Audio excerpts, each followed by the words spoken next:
नमस्ते. Mom Health Care Khopoli branch मधून आज आपण इथे भानवज सहकार नगर एरियामध्येच श्रीराम पाटील दादांच्या घरी आलेलो आहोत आणि तुम्ही पाहू शकता त्यांची मॉम हेल्थ केअरची मॉम मॅट आसपासनं इथे घरी विराजमान झालेली आहे. तर आपण दोघांनाही विचारूया. अर्थातच संपूर्ण फॅमिली इथे बसलेली आहे, पण आपल्याकडे येणारे मेंबर दोघं हजबंड वाईफ होते. तर नमस्ते दोघांना पण. कधीपासून साधारण थेरपी जॉईन केली तुम्ही? 1.5 महिन्यापासून. 1.5 महिना झाला. ओके. सगळ्यात आधी कोण आलं होतं? तुम्ही आला होता? आधी म्हणजे यांना बोलवून घेतलं. अच्छा. जेव्हा मला मणक्याचा कुठून समजलं होतं तुम्हाला की असं काहीतरी इथे आहे? ते झाडू मारतात ना, त्यांनी 2दा सांगितलं की तुम्हाला असा प्रॉब्लेम आहे ना, तुम्ही जाऊन या असं. ओके. लक्ष नाही दिलं आम्ही. अच्छा. मग नंतर एका जणाबरोबर तिकडे आली, ते बघितलं. त्या दिवशी तुमचा 2 बॉल प्रोजेक्ट. अच्छा. आणि त्या दिवशी मी आले, बघितलं ते. मग मी म्हटलं पूर्ण मणक्याचं आहे. मी यांना लगेच फोन केला की तुम्ही या, असं काहीतरी असं मला छान वाटतंय असं. मग ते आले, त्यांना दाखवलं. मी भरपूर रडली पहिल्या दिवशी. काय रडलात पहिल्याच दिवशी तुम्ही? काय असतं माहिती का, मी अचानक झोपेतनं उठलो सकाळी 4 वाजता आणि पोटात आग झाली, चक्कर आला आणि घाम आला एकदम आणि बेशुद्ध पडलो डायरेक्ट. बेशुद्ध पडलो तर म्हणजे ते 2 वर्ष अगोदर झालं. नंतर मागच्या वर्षी असंच प्रकार झाला, त्याच तारखेला 14 तारखेलाच परत बेशुद्ध पडलो. तर मणक्यातनं मला उठता येत नव्हतं आणि बसता येत नव्हतं. मग ट्रेचर मला पनवेलला घेऊन गेले ते.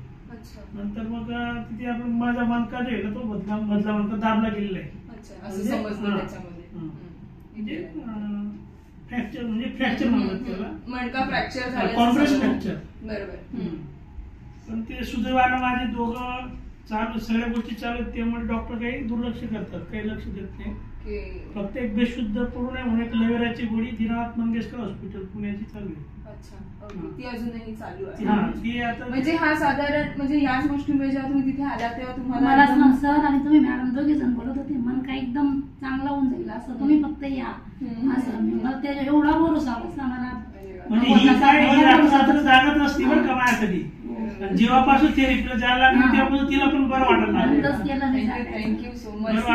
विश्वास तुम्ही पहिल्याच दिवशी. कारण कसं माहितीये का, जेव्हा माणूस जेव्हा जातो ना तेव्हाच कळतं. जेव्हा ज्या ठिकाणी आपण जातो ना, परमार्थही असेल, काही गोष्टी असेल, जेव्हा माणूस त्या ठिकाणी जातो ना, प्रत्यक्ष अनुभव घेतो तेव्हा त्याला लगेच कळतं. पण कळायला पण भाग्य लागतं. जे कळतं ते लगेच कळतं. नाही कळतं म्हणायला की कळायला पण भाग्य लागतं. कळायला पण भाग्य लागतं. यायला येऊन लागतो पण कळायला पण भाग्य लागतं. मी पण बैठकीला बसतो ना, पहिल्याच दिवशी चिपकलो. पहिले तुम्ही म्हणतो मी मांसाहार करत नाही, प्युअर व्हेजिटेरियन आहे, काही खात नाही बाहेरचं, एकदम स्ट्रॉंग आहे, दूध दही वगैरे सगळं घेतो खायचं. पण नंतर परमार्थ करतो, स्वाध्याय वगैरे जातो. पण नंतर बैठकीला गेलो ना, जसं बैठकीला जाता क्षणी मला समजलं की हा काय परमार्थ आहे, तसंच इथे समजलं की ही काय थेरपी आहे आणि आपल्या जीवनात किती यशस्वीपणे आपल्या शरीराला निरोगी ठेवेल याचं महत्व त्याचं मला कळलं. आणि त्या पहिल्या दिवशी मला ती मॅटची घ्यायची अपेक्षा होती, पण मॅडम मला आठवतंय की एक दिवस तुम्ही मला विचारलं होतं की आपण मॅट रात्रभर वापरू शकतो का, किंवा आपण कशी थेरपी घेऊ शकतो, हे मला तुम्ही विचारलं होतं दोघांनी प्रत्यक्ष येऊन. मला तेही आठवतं. पण ही जी काही 1.5 महिन्याची जी काही तुम्ही थेरपी घेतली त्याच्यामध्ये तुमचा जो काही तुमचा प्रॉब्लेम आहे त्याच्यामध्ये तुम्हाला काही रिलीफ जाणवला का? जो मानेचं जे वरती भाग आहे, ज्यांना असं दुखत होतं ना सगळ्या डोक्याचं वगैरे, त्या बाकी दुखणं बंद झालेलं आहे. अच्छा. म्हणजे सर्वायकलचा जो पार्ट आहे तो बंद झालेला आहे. जिथे आता जिथे फ्रॅक्चर तिथे होतंय तिथे थोडंसं पेन आहे. ओके. पहिल्या दिवशी जेव्हा तुम्ही थेरपी घेतली त्याच्यानंतर आणि आजचा दिवस याच्यामध्ये काही अंतर, बाकी रोजच्या कामात किंवा याच्यामध्ये काही म्हणजे फ्रेशच वाटायला लागलं ना आपल्याला, चांगलं वाटायला लागलं.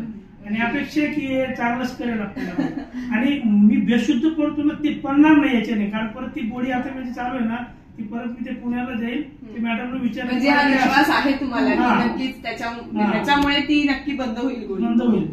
ती मॅडमला विचारायचं. आणि तुम्हाला काय त्रास होते? मला इथं खाली दुखत होतं मणक्याचं, तर ते पूर्ण बंद झालं. आणि मला असं वाटतं की मला इथं आहे ना असं काय गाठी सारख्या होत्या 2-3, त्याच्यातल्या 3-4 म्हणजे 3 एक गेल्या आणि एक आहे तुमचं नॉर्मल आहे.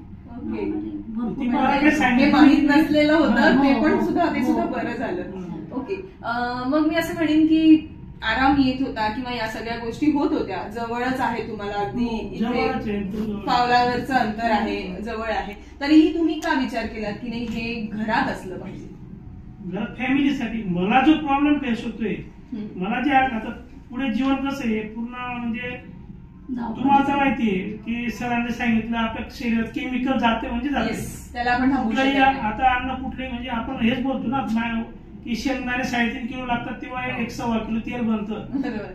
मग आपण कुठलं तेल खातो, आपल्याला खाण्याची गरजच आहे, कारण ते पण खावंच लागणार, त्याशिवाय पर्याय नाही. तर म्हणून जे शरीरातलं केमिकल आहे त्याच्याने ब्लॉकेज होतात, रक्त शुद्ध होत नाही.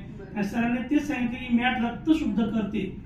सगळ्यात मोठा हाच विषय आहे की रक्त शुद्ध करणे हेच मेन आहे.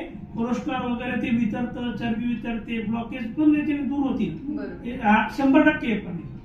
Thank you so much. इतक्या कमी दिवसांमध्ये इतका छान तुम्ही जो आहे विश्वास ठेवलात. मी तर म्हणेन पहिल्या दिवशी आपण असं म्हणूया चमत्कार झाल्यासारखं. मला आठवतं जेव्हा लॉन्चिंग झालं होतं तेव्हा दादा पहिल्यांदा आले होते आणि त्यांचे इंट्रोडक्शन करताना समजलं होतं की त्यांचं मणके फ्रॅक्चर आहे. त्याच्यानंतर आणि आज मध्ये त्यांच्या शरीरामध्ये तुम्हाला काय वाटतं की किती बदल झालाय? भरपूर बदल झालेला आहे. ते एकदम शांत रिलॅक्स झोपतात. आणि ज्या दिवशी पहिल्या दिवशी गेलो त्या दिवशी बेल्टच सोडला त्यांनी, बेल्ट सोडलाच त्यांनी. आणि ते सांगता की एकदम आराम आहे, मला भरपूर आराम आहे. जिथे पेन आहे, बट बाकी सगळ्या गोष्टी हळूहळू सुटत चाललेल्या आहेत, तर नक्कीच त्याच्यामध्ये सुद्धा चांगली इम्प्रुव्हमेंट होईल. मी आता एक शेवटचा प्रश्न असा विचारेन तुम्हाला की आता तुमच्या घरात दोन्ही मुलं आहेत तुमची, सध्या ही यंग जनरेशन आहे, तुम्हाला प्रॉब्लेम झाला, तुम्हाला वाटलं की माझ्या फॅमिलीमध्ये कुणाला ते होऊ नये यासाठी तुम्ही ही तरतूद केली, तुम्ही ही इन्व्हेस्टमेंट केली. पण जे आजही आपण असं म्हणूयात की ज्यांना माहित आहे की असं काहीतरी आपल्या जवळ आसपास आलेलं आहे पण जायची इच्छा नाहीये किंवा आम्हाला काही त्रास नाहीये, आम्हाला काही आवश्यकता नाही, अशा बोलणाऱ्यांसाठी तुमच्याकडे काय उपदेश असेल? हेच सांगतो ना की त्यांनी हे प्रोडक्ट इतकं उत्तम आपलं आणलेलं आहे मॅडमने आणि सरांनी की तुमचं बीपी, थायरॉइड, शुगर म्हणजे ह्या गोष्टी जर कमी होतात आणि हे जर रक्त शुद्ध करतं तर त्याच्या पलीकडे दुसरं काय, त्यांनी नक्कीच घ्यावं. आणि हे ज्याच्याकडे पैसे आहेत त्यांनीच नक्की घ्यावं. अजून हे तर त्यांनी घरात पहिले आणावं.